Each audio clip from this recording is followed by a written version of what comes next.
안녕하세요. 네. 이제 약속드렸던 이제 로마서를 그 톰 라이트가 해석한 관점을 중심으로 이 성경 공부를 하려고 합니다. 화면에 띄어져 있는 요 성경 프로그램은 이제 베들레헴 성경이라고 구글에서 베들레헴 성경 이렇게 치시면 누구나 무료로 받아보실 수 있는 그런 성경 프로그램입니다. 화면 구성은 왼쪽 맨 위는 우리나라에서 거의 모든 교회가 쓰고 있는 개역 개정 성경이고요. 그 아래는 톰 라이트가 신약 성경을 개인적으로 번역한 영어 원문이고, 그 오른쪽 위는 그걸 이제 우리나라에서 번역 출판하면서 나온 번역본입니다. 요거는 구글에서 받아볼 수 있는 에브리엄 베들레헴, 구글에서 받아볼 수 있는 베들레헴 성경에는 요건 없어요. 요건 제가 개인적으로 이제 성경 공부를 위해서 집어넣은 데이터고, 그 다음에 오른쪽 아래에 있는 요 성경은 쉬운 성경을 넣습니다. 이렇게 해서 요 화면을 띄워 놓고 제가 이렇게 이제 팽으로 이렇게 뭐 이렇게 체크를 한다든가 뭐 그러면서 제가 설명을 해 나갈 겁니다. 어, 어, 로마서를 톰 라이트는 1장을 6부분으로 나눴어요. 제가 오늘 만약 한다면 그 로마서 1장에 나누어진 6부분을 다 할 수 있을 것 같지는 않고, 한 1장 17절까지 한 반 정도 할 수 있을 것 같습니다. 이 성경 공부의 대상은 뭐 물론 이제 기본적으로는 기독교인들 교회에 나가시고 성경에 관심이 있으셔서 배우시기를 원하시고, 또 뭐 아마 교회 안 다니시는 기독교인이 아니신 분들은 하나 좀 따라가시기가 쉽지 않을 텐데, 가능하다면 그분들도 어, 좀 쉽게 이해하실 수 있도록 그런 식으로 해 보겠습니다. 그런데 제가 진짜 이 성경 공부 요 내용을 아, 봤으면 하는 분들은 목회자들이에요. 어, 저는 30년 동안 어떤 목사님이 30년 동안 목회를 하면서 30년 내내 다른 분 목사님의 설교를 베껴서 설교하시는 분을 알고 있습니다. 네. 물론 그분은 이제 은퇴하셨고요. 예. 근데 끝에 은퇴하실 때는 별로 좋지 못하게 은퇴하셨는데, 아, 그냥 그분을 생각할 때마다 굉장히 안타깝습니다. 어떻게 30년 동안 다른 분 설교를 베껴서 할 수 있었을까? 이제 자신이 스스로 그 설교를 만들 수 없으니까 또 매주 설교는 해야 되고 그래서 그렇게 하셨던 것 같은데, 물론 모든 목사님들은 기본적으로 주석책을 보든 설교집을 읽든 또 여기저기 뭐 이렇게 나와 있는 자료를 참고합니다. 그건 당연한 건데요. 제가 드리는 이분은 그런 식으로 어떤 자료를 참고한 걸 말씀드리는 게 아니라 말 그대로 설교를 그대로 베껴서 설교했습니다. 차라리 좀 구성이라도 좀 바꿨으면 좋겠는데 구성도 바꾸지 않고. 그분은 스스로 설교를 작성할 수 없었어요. 그럼에도 불구하고 한 4,500명 되는 교회에 담임 목사님으로 계셨는데 얼마나 조마조마했겠습니까? 누가 혹시는 알지는 않을까, 알아보지는 않을까, 걸리지는 않을까. 물론 그것 때문에 결국엔 이제 안 좋게 은퇴하셨지만, 어, 제가 보기에 만약 어, 어떤 다른 분의 설교를 참고해야 된다면, 이 톰 라이트의 설교, 톰 라이트의 책, 또 톰 라이트가 쓴 주석을 참고하는 것 이상 더 좋은 자료는 없을 것 같습니다.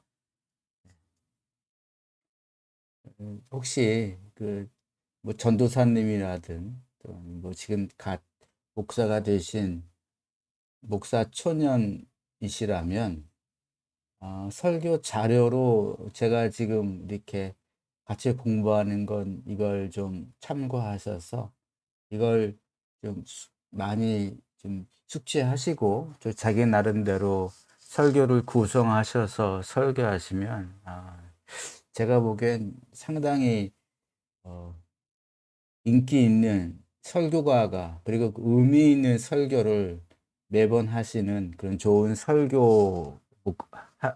설교가가 또 그런 목사님이 되실 수 있지 않을까 생각을 해봅니다. 그건 제 바람이고요. 과연 몇 분이나 이 유튜브 이 성경 공부를 들으실지 글쎄요. 뭐 이제 거의 없을 거라는 생각이 있지만 그래도 뭐 희망을 가지고 한 분이라도 듣는다면 그것도 좋다 생각을 가지고 한번 해보겠습니다. 요, 요, 이 성경하고 이 성경은 이미 IVP 출판사에서 그 에브리원 성경을 다 번역을 해서 신약 성경 전체를 톰 라이트가 쉽게 주석을 써서 일반인 성도들도 보실 수 있도록 그 책을 썼는데 이걸 이미 전체를 다 번역을 했습니다. 그리고 또 IBF에서는 요 주석과는 별개로 어, 영어 성경하고 요 또 이 번역 성경만 따로 신약 성경을 또 출판했고요. 어, 제가 보기엔 요걸 보면서 제가 이제 톰 라이트의 사역, 개인적인 번역인데 제가 이미 말씀드렸듯이 톰 라이트의 고대어에 대한 그리고 또 전문적인 신학을 하시기 위해 필요한 언어에 대한 능력은 뭐 탁월하시기 때문에 헬레아어 또 히브리어를 잘 참고하시고 하셔서 잘 번역하셨지만 그걸 이제 영어로 번역하신 거죠. 그걸 또 우리나라 IVP에서 또 우리나라 말로 번역을 했는데 근데 이 번역본만 봐가지고는 톰 라이트가 무슨 얘기를 하고자 하는지를 이제 알기가 어렵습니다. 제가 그래서 그 로마서에 관련된 톰 라이트가 쓴 책이 중요한 게 한 3권, 4권 정도 되고요. 또 그 외에도 우리나라에 톰 라이트의 로마서 주석이 또 번역된 것이 좀 오래전에 된 것도 있는데 그걸 제가 다 참고하고 그 외에도 굉장히 전문적인 신학 서적도 제가 만약 참고하게 되면 참고해서 여러분들에게 좀 쉽게 알려드리도록 하겠습니다. 먼저 로마서 1장 1절부터 7절을 좀 보기로 하죠.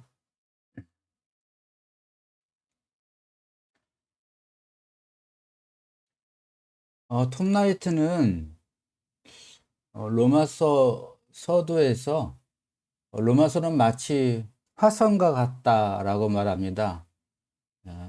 화성의 특징은 오랫동안 아주 신비로운 우리 지구와 가장 가까운 행성 아니었습니까? 그 달만큼이나 사람들이 화성에 대해서 온갖 상상을 다 했었고요. 그래서 화성에는 어쩌면 지능이 있는 생명체가 살고 있을지도 모른다 생각을 했고, 아주 옛날에는 뭐 그들이 지금을 침공했다 뭐 이런 소설이나 라디오 방송 뭐 그런 것이 있지 않았습니까? 또 그만큼 관심이 있으니까 화성에 대해서는 또 많이 탐사가 돼서 화성에 대해서 계략적인 지도가 있을 정도로 또 탐사가 되었죠. 그렇지만 여전히 화성은 많은 부분이 신비로 남아 있고, 또 얼마 전에는 스페이스 X3 맞나요? 예, 거기서 화성 탐사선을 이제 보내기 위해서 로켓을 쏘아 올렸는데, 물론 이제 그 시험 비행이었다 그러죠. 예, 정식으로 쏘아 올린 건 아니고 그 쏘아 올리기 전 단계에서 로켓 성능을 알아보기 위해서 쏘아 올렸는데 실패했지 않습니까? 공중에서 4분 만에 폭파했다 그러는데, 여전히 이제 관심이 있고 탐사하고자 하는 것이 화성인데, 왜 이 화성을 예로 드냐면 로마서가 그렇다는 겁니다. 많은 부분이 오랫동안 연구가 되어 있지만 또 여전히 많은 부분이 미지의 신비로 나와 있는 게 로마서라는 거죠. 진짜 로마서는 그동안 연구된 거에 비해서 여전히 기독교인들에게는 어렵기만 하고 정복되지 않은 난공불락의 성처럼 다가옵니다. 제가 목사가 갓 돼서 로마서를 설교하려고 그러니까 어떤 성도분이 만류하시더라고요. 왜 그 어려운 로마서를 하려고 그러시냐. 그러니까 다른 목회자가 만류한 게 아니고 성도분이 만류했습니다. 하지 말자고. 예, 그 정도로 로마서는 참 목사들한테도 성도분한테도 어려운 부분이고, 제가 이미 그 앞전 영상에서 말씀드렸듯이 전 로마서 갖고 여러 번 많이 또 설교하고 그 수없이 설교를 들었지만 진짜 로마서를 제대로 알았다고 일도 얘기할 수 없는 그런 상태였습니다. 근데 이런 상태가요, 저만 그런 게 아닌 게, 톰 라이트는 로마서를 30년 동안 연구한 학자로서 증언하는데, 많은 기독교인들이 그렇다는 겁니다.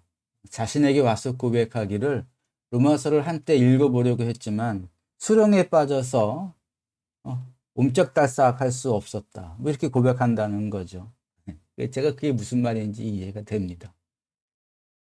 근데 이제 톰 라이트가 그 이유를 지도에 비유해서 말하자면 이제 사람들이 로마서라는 거대 행성에 겨우 일부만을 이제 탐사했을 뿐인데, 그래서 이제 많은 부분이 여전히 미지의 상태로 남아 있고 지도가 없는데, 그것을 그 미지의 상태로 남아 있는 그 부분을 지금 이제 탐사가 된, 그래서 지도가 있는 그 부분에 억지로 포함시키다 보니까 아주 이렇게 로마서 전체 지도가 엉망이 된 겁니다.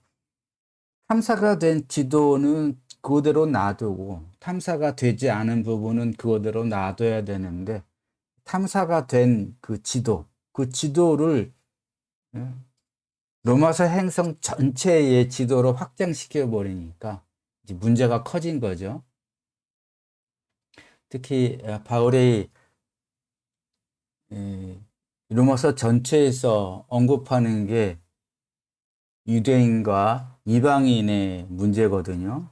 근데 톰 라이트는 지적하기를 바울이 로마서 전체에서 이방인과 유대인의 그 관계와 여러 가지 문제들을 자꾸 반복해서 언급하는데, 그걸 또 반복해서 연구하는 사람들이 빼는 겁니다. 유대인과 이방인의 문제를요. 그러니 이 로마서 전체가 보일 리가 없는 거죠.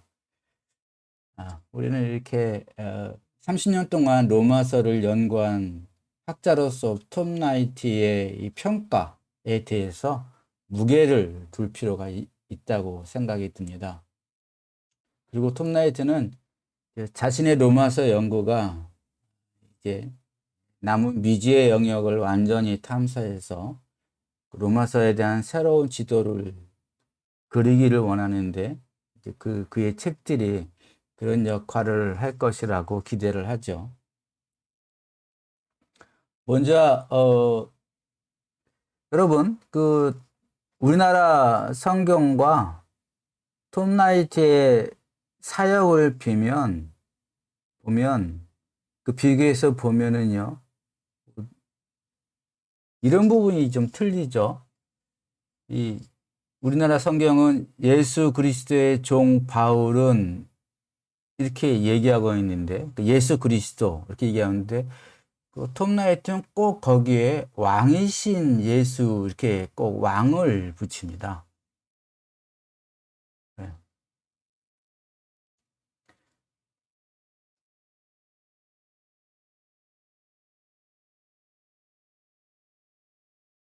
4절에도 마찬가지죠. 왕이신 우리 주 예수십니다. 근데 우리 주 예수 그리스도다. 요 그리스도라는 표현, 이게 이제 메시아입니다. 그리스도는 고유명사가 아니고요. 그리스도는 메시아, 메시아를 말하는 건데, 톰 라이트는 그리스도 메시아를 왕으로 이제 번역을 한 겁니다. 그래서 물론 여기 보면 그죠? 예.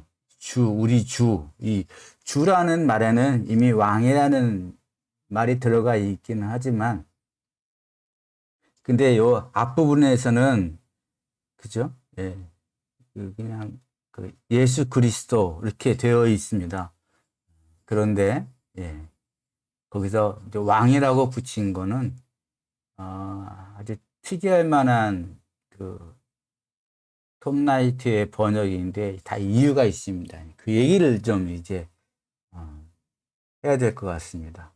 6절에서도 왕이신 예수 이렇게 하고요. 또, 우리 아버지 하나님과 왕이신 주 예수 이렇게 표현을 하죠. 근데 우리 성경에서는 그냥 주 예수 그리스도, 그리고 또 6절에서도 예수 그리스도 이렇게 그냥, 그러니까 왜 왕이라고 톰 라이트는 강조하고 있는가, 이거에 대해서 좀 미리 좀 생각을 하실 필요가 있는데요. 제가 이제 설명해 드리겠습니다.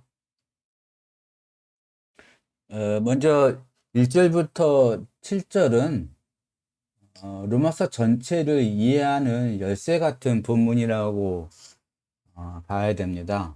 그래서 특별히 1절부터 7절은 상세히 살펴볼 필요가 있습니다. 1절과 7절에 그의 인사가 잘 요약되어 있습니다. 그래서 만약 1절과 7절을 보면, 왕이신 예수의 종 바울은, 그죠? 왕이신 예수의 종 바울은 이 편지를 하나님을 사랑하는 로마의 모든 사람에게 보내는데 그들에게 은혜와 평강이 함께하기를 바랍니다. 이게 인사입니다. 다시 한번 볼까요? 왕이신 예수의 종 바울은 이 편지를 하나님을 사랑하는 로마의 모든 사람에게 보내는데 그들의 하나님의 은혜와 평강이 여러분과 함께이기를 바랍니다. 그런데 당시에 편지를 다 이런 식으로 썼어요. 예. 편지를 보내는 자가 누구인지, 받는 사람이 누구인지 편지의 서두에 밝힙니다. 바울도 로마서에서 그렇게 하고 있죠. 그런데 이 발신자 바울과 수신자, 하나님을 사랑하는 로마의 모든 사람들, 성도를 말하는 거죠. 근데 이 사이에 2절부터 그죠? 6절까지 이렇게 이만큼이 더 들어간 겁니다.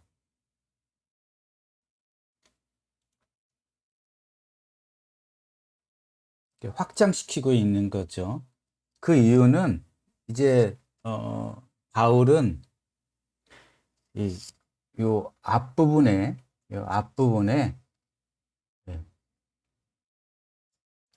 복음을 설명하고 싶은 겁니다. 그래서 좀 지우고요. 예.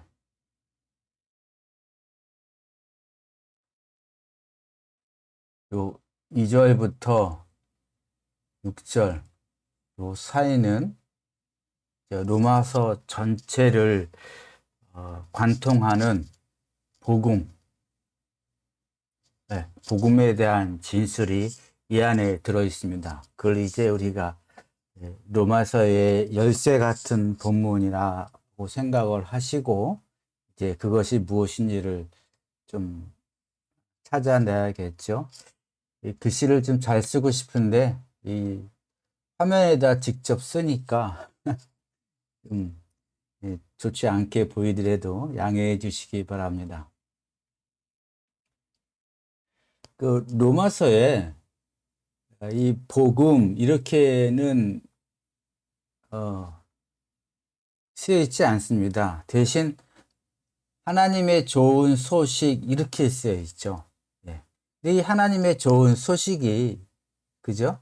자기 아들에 대한 좋은 소식이 복음인 겁니다.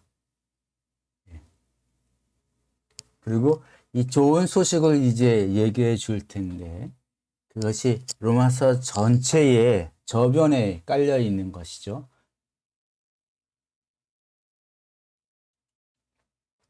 자, 그러면 이제 좋은 소식, 즉 복음이 뭔지 좀 볼까요? 2절부터 4절에 나오는데요. 여기서 복음은 하나님의 아들 예수에 대한 소식입니다. 그렇죠? 자기의 아들 예수에 관한 소식입니다. 그리고 로마의 그리스도인들을 포함하여 그들뿐만 아니라 온 세계가 왕이신 예수를 위해서 존재한다는 겁니다. 그게 그죠? 예. 다윗이 씨에서 나셨고 죽은 자 가운데서 부활하심으로 하나님의 아들로 확정되셔서 그 왕이 되신 분이라는 겁니다. 그리스도인들뿐만 아니라 온 세계의 왕으로 등극하신 분에 대한 소식, 이게 복음이라는 겁니다. 당대 세계 최고의 권력은 로마의 황제에게 있었습니다. 그가 왕이었고요.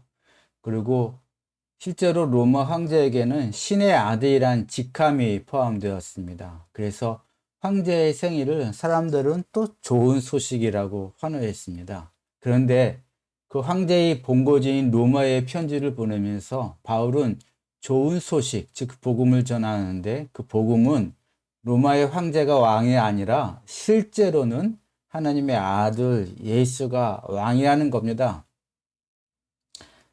만일 당시 로마 시민들에게 이 말을 직접 들려줬으면 다들 웃었을 겁니다. 그리고 미쳤다고 말했겠죠.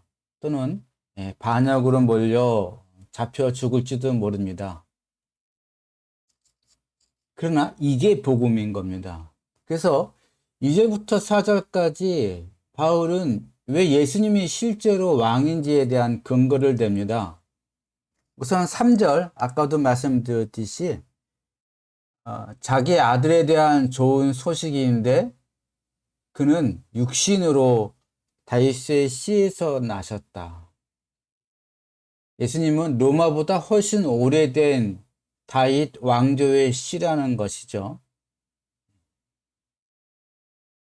그리고 가장 중요한 강조점이 나오지요. 거룩한 영으로는 거룩한 영으로 죽은 자들 가운데서 부활하셨다. 이게 가장 중요한 강조점입니다. 여러분, 부활은 단순한 기적이 아닙니다. 유대인들에게 당시에 이미 부활 사상이 있었는데요. 하나님이 악의 통치를 제압하고 세상을 지배하고 통치하실 때, 그러니까 악의 통치를 제압하고 세상을 지배하고 하나님께서 직접 통치하신다는 표가 부활하는 것이었습니다. 근데 예수님이 부활했죠. 여러분, 죽음이라는 게 뭡니까? 죽음은 폭군, 폭력으로 세상을 지배하는 폭군과 또 악이 이 세상을 지배할 때 가지고 있는 마지막 무기가 죽음입니다. 죽음으로 공포를 불어넣고 죽음으로 지배를 하죠. 말 안 들으면 죽여버리고. 그들이 악이 갖고 있는 최후의 보루가 무기가 죽음인데 예수님이 부활하심으로 그 죽음을 쳐 부수시고 완전히 이기신 겁니다. 그리고 예수님의 부활로 하나님이 이제 직접 통치하신다는 것을 이 세상에 알리신 겁니다. 그리고 이거는요, 2절에 보면 성경에 이미 예언자들을 통해서 약속된 겁니다.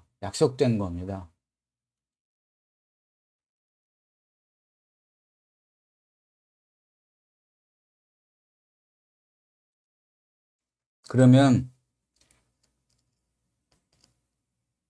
왕 되신 예수님, 부활하셔서 하나님으로부터 이 세상을 통치할 그 권력을 위임받으신 왕 되신 예수님은 이 세상에 자기가 왕 되신 것을, 그리고 이 세상이 당신의 소유인 것을 어떻게 주장하십니까? 그것은 세상에 좋은 소식을 들려서 대사를 보내는 겁니다. 지금 바울은 사도로 부름받아서 이 좋은 소식을 전하기 위해서 세움받았습니다. 네. 바울은 사도직을 받았습니다. 왕은 로마의 황제가 아니라 죽음에서 죽은 자들 가운데서 부활하신 다윗의 씨, 예언된 그 메시아 예수, 그분이 왕이다. 그분이 참 왕이고 그분이 완전히 승리하셔서 그분이 이제 통치하시고 세상을 다스리신다.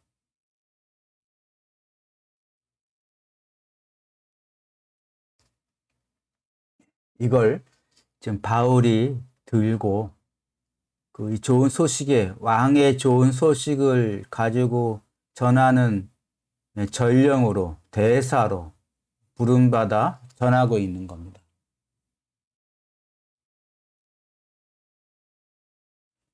그리고 사도 바울은 이야기합니다. 자기가 그저 예수님이 참 왕이라는 소식만 전하는 것이 아니라고요. 당시 로마 황제가 전 세계에 그가 다스리고 있는 전 세상에 사자들을 보낼 때 그 사자들은 세상을 돌며 느슨하게 말하지 않았습니다. 예를 들어서 이제 로마에 있는 황제가 이 세상의 주인이니까 여러분이 만일 로마 제국이 제공하는 좋은 것들을 경험하고 맛보고 싶다면 황제에게 복종해 보는 것도 좋을 것 같습니다. 이런 식으로 말하지 않았습니다.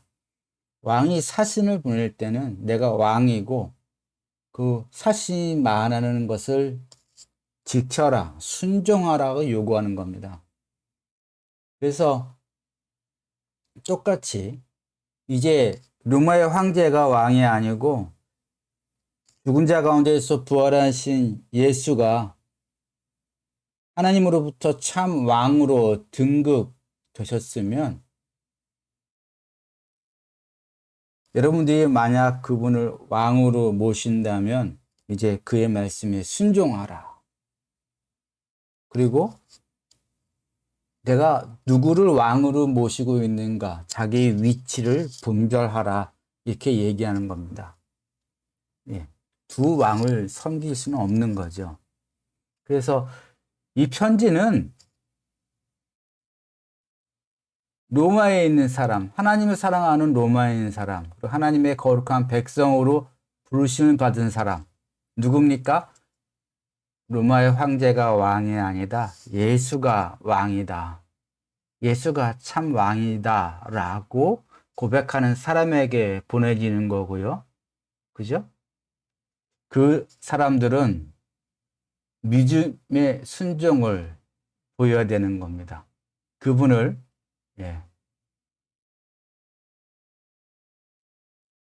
왕이신 예수로부터 부르심을 받아서 그분의 백성이 되었다면, 그리고 그걸 인정한다면 이제 믿음의 순종이 나와야 되는 것이죠.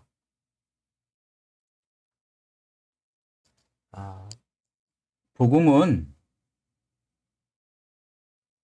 1차적으로 우리에게 일어날 수 있는 어떤 것을 가리키지 않습니다. 말하자면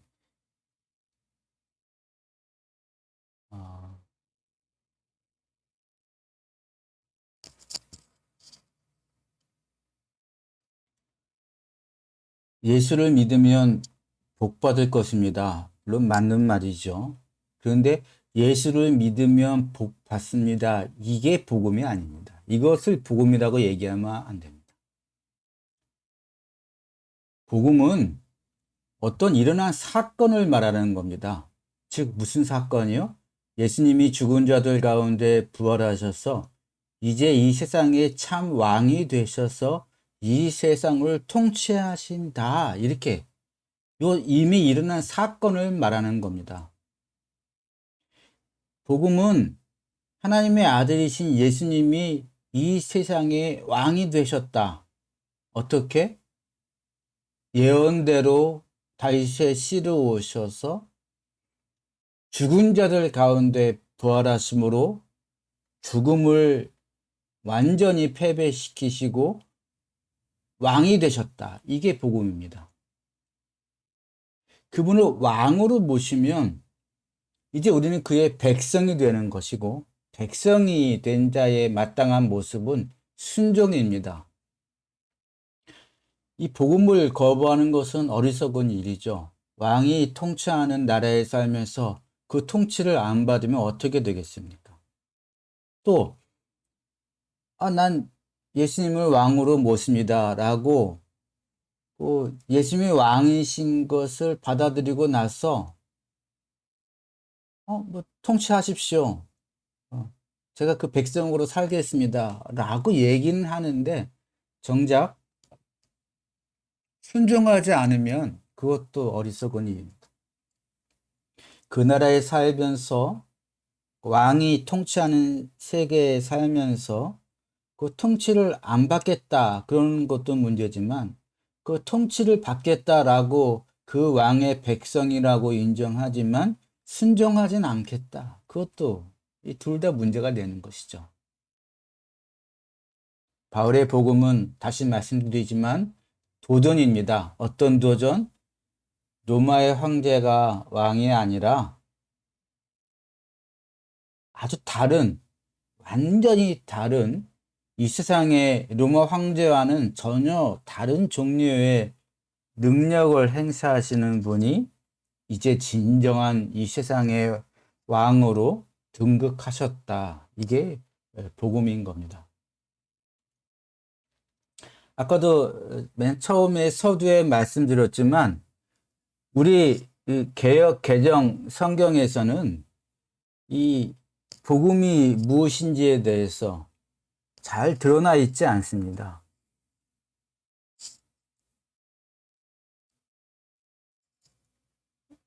이걸 톰 나이트가 이렇게 설명을 해주니까 아 이게 복음이구나라고 아는 거지. 우리 개역 개정 성경을 읽어보면 이 복음은 하나님이 선지자를 통해서 그의 아들에 관하여 성경에 약속하신 것인데 그의 아들에 관하여 말하면 다윗의 혈통에서 나셨고 성결의 영으로는 죽은 자들 가운데 부활하사 능력으로 하나님의 아들로 선포되셨으니 곧 우리 주 예수 그리스도시라. 그래서 우리가 은혜와 사도의 직분을 받아서 그의 이름을 전한다. 여기 제가 이 본문을 많이 지금까지 설계해 왔지만 여기서 무엇이 복음인지 잡아내지 못했습니다. 톰 나이트가 그렇게 성경을 해석해서 얘기해 주니까 이제 알게 되었습니다. 무엇이 복음인지. 이제 로마서 뒤에 가면 무엇이 복음인지에 대해서 우리가 오해하고 있는 부분이 많이 나오는데요. 그 부분 그때 가면 또 자세히 제가 설명드리겠습니다. 근데 이제 마지막으로 말씀드릴 건 여기서 예수님이 왕이라는 사실이 왜 복음인지 고개를 갸우뚱거리시는 사람이 분명히 있을 겁니다. 이제 우리가 왕이라는 단어에 대한 우리의 선입견이 있고 오해가 있어서 그래요.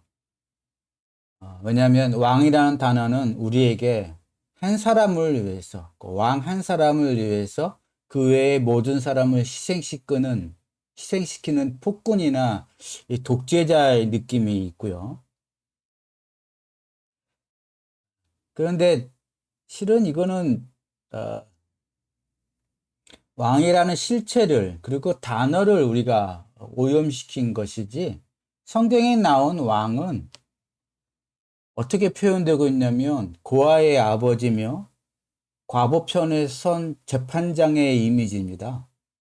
성경의 왕은 약자를 돌보며 악을 제거하고 질서를 유지하며 평안으로 인도하는 목자의 이미지입니다. 그런데 그 왕의 이미지를 우리가 왜곡시킨 것이죠. 왜곡은 왜곡일 뿐입니다. 원래 왕은 좋은 겁니다. 그리고 예수님은 그런 왕으로, 성경에 나와 있는 그런 왕으로 오셔서 세상을 통치하실 것입니다. 그리고 또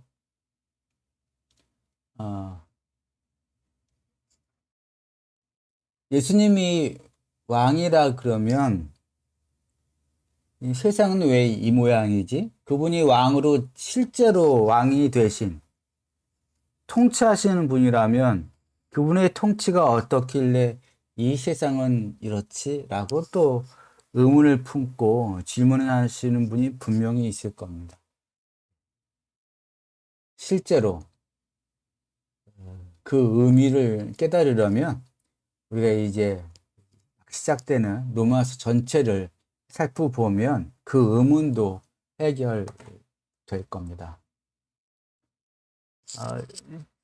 제가 좀 이 서두가 원래 한 1장 17절까지 하려고 그랬는데 이 복음에 대한 설명이 길어져서 일단 여기까지 하겠습니다.